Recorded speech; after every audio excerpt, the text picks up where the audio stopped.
Welcome back to another Genre Art with JB. Today I'm going to take you through the steps of how I create an oil painting. Below, in the thumb, you can see I have my thumbnail. And now I'm going to go into how I gesso a board. What I'm doing right now is I'm basically mixing yellow ochre and cadmium red acrylic colors into the painting receptacle. And then what I'm going to do from there is I'm going to take some standard gesso, some white gesso. I'm going to mush it all around and mix it up. And this process is going to take a few minutes, but you can see I get like a drywall brush and I mix it in there really good. I have a water basin off camera so that I can occasionally clean off my brush so that the gesso doesn't stay caked on. I add more cadmium red and yellow ochre as needed and get it into a nice sort of a nice peach color when it mixes with that white gesso. So the combination of the white, the yellow ochre, and the cadmium red makes it go towards this peach color. And you can see I'm using a palette knife to mix it there. And basically I'm just cleaning my palette knife and periodically mixing my gesso. And you can see my hand is rip-roaring away there. Clean my palette knife off. And then I'm just loading my brush up, and pretty soon I'm going to go right into the board and just put it right on the gesso, and put it right on the MDF4 board there. And basically what you want to do is, as you're gessoing your MDF4 board, you want to bear in mind that you're going to sand it down once. And when you sand it down, basically after your first pass of gesso, you want to leave a little bit of a tooth, and then you want to gesso it again. So the steps for gessoing MDF4 board, and this is just standard MDF4 board that I'm working off of here, is you want to get a complete coverage of your prime gesso, and then what you want to do is you want to let that dry, and then you're going to sand it down with like a 220 grade sandpaper. Get it to a pretty fine finish, but not super fine, not like, you know, glass smooth, like matte painting glass smooth.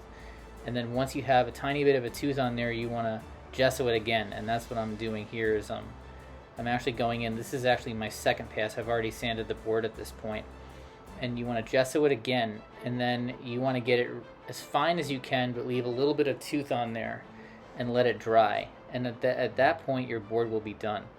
So you can see how I've leaned into the red a little bit more, just to bring it into more of a sort of a fleshy, almost like a fleshy orange / peach. You know, still kind of in that peach territory, but also, you know, really veering towards pink. Salmon, I guess, would be the color that I would use here. And let me just, I think, yep, there I am. I'm gonna tilt it over. I'm just mixing a little bit more in there. Still gessoing that board.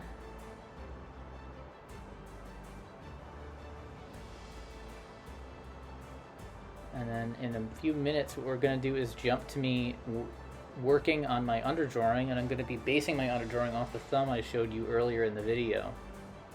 And here we are, and you can see when I do my underdrawing I do a 1:1, and basically I print everything out to scale. I have my reference right next to me when I'm doing the drawing, and I also have my reference right next to me when I'm painting. And right now what I'm doing is when I'm pausing, I'm actually looking up additional reference on my computer. I also have that character sketch that I did from the last video that I'm also referring to, and you can see that, you know, I adjust things on the fly. I'm going a little more gestural with the actual drawing. Trying to loosen up the stance a little bit, get it a little more fluid looking, and again, having that photo reference right next to me helps.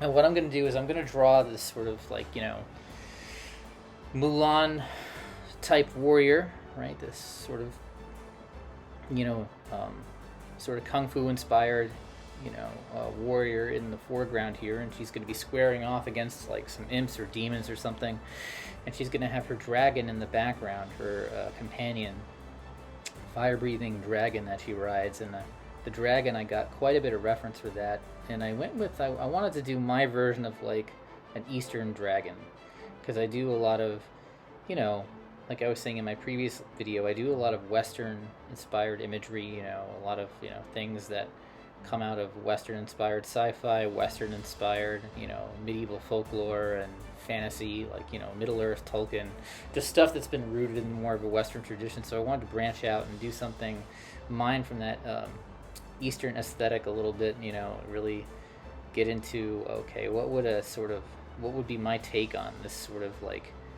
dragon as it's depicted in Chinese folklore. I thought that was a pretty cool way to think about it. And I think maybe I was also inspired by the fact that the new Shang-Chi movie's coming out. I'm very excited about it. It's sort of, I guess that definitely played a factor in choosing to go with the sort of the Eastern motif for this particular painting. And right now she's brandishing her wushu sword, so she's drawn her wushu sword out of her sheath, and she's getting ready to square off against our band of bad guys here. You can see me with my Mets cap there, just noodling away, and you can see by how it's sped up. I'm a notoriously slow painter and drawer, very methodical in that way. I'm your quintessential sort of methodical artist, the archetype of artist that never finishes a work or takes a year and a day to finish. You know, there's two types of artists. There's the sort of spontaneous artist that can knock stuff out in like, you know, a microsecond, and then there's that methodical artist that just like will abandon a project that they've been working on for years midstream and go to another project. And I'm sort of the latter, except, you know, even though I'm methodical, I'm not nearly as, my setup isn't nearly as neat as it probably should be, so I'm working on that. But you can see I'm sort of laying in that dragon there, you know, again inspired by sort of, you know, I have some images of Western dragons too, because I think a lot of the imagery that you see with Western dragons in terms of reference is really, really dynamic. They're really, a lot of artists who do a lot of draconic subject matter, they're really good at posing the dragon and making the dragon look dynamic. So, you know, for pose reference, I'm still sort of mining from a lot of Western folklore inspired reference.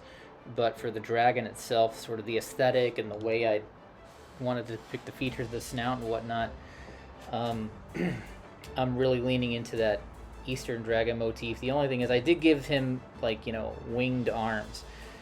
I know in Eastern folklore the dragons tend not to have wings, but I just thought there was something cool about the silhouette that the wings make. Here we have a close-up of me noodling away at some of the more finer details on that dragon, more detail work.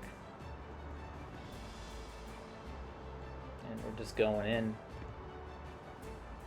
and noodling away, right?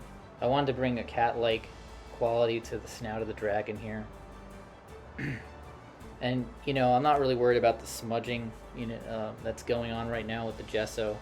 I'm going in with a 0.5 Pentel mechanical pencil for those of you who are curious, and, you know, that tends to work pretty well with the oil paint.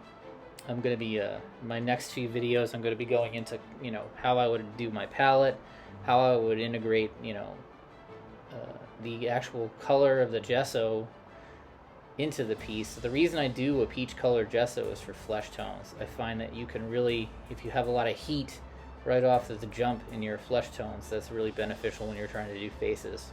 Especially if you're doing like dramatic sunset scenes, that peach colored gesso is the way to go. And I leave a little bit of the tooth on there so I can move the paint with a Q-tip if I need to, and a little bit of linseed oil, and that really allows me to blend my edges very well, especially again when you're doing faces or you're doing any sort of organic matter. I'm just cognizant here of the timestamp, as I want to make sure that I don't go over here, but you can see that I'm going in and just detailing more of that dragon, bring some a little bit more of the sort of, you know, Drogon inspired aesthetic into this dragon. I am sort of a big Ice and Fire fan, so I'm definitely bringing a little bit more of that Western sort of like maybe dangerous looking aspect of a lot of that old Western dragons into this particular creature. But again, I wanted to project majesty and possibly a connection with the person. And that's basically it. This is my depiction of a Western dragon. Or Eastern dragon. I hope you had a great day, and don't forget to like and subscribe. All right, guys. Thanks.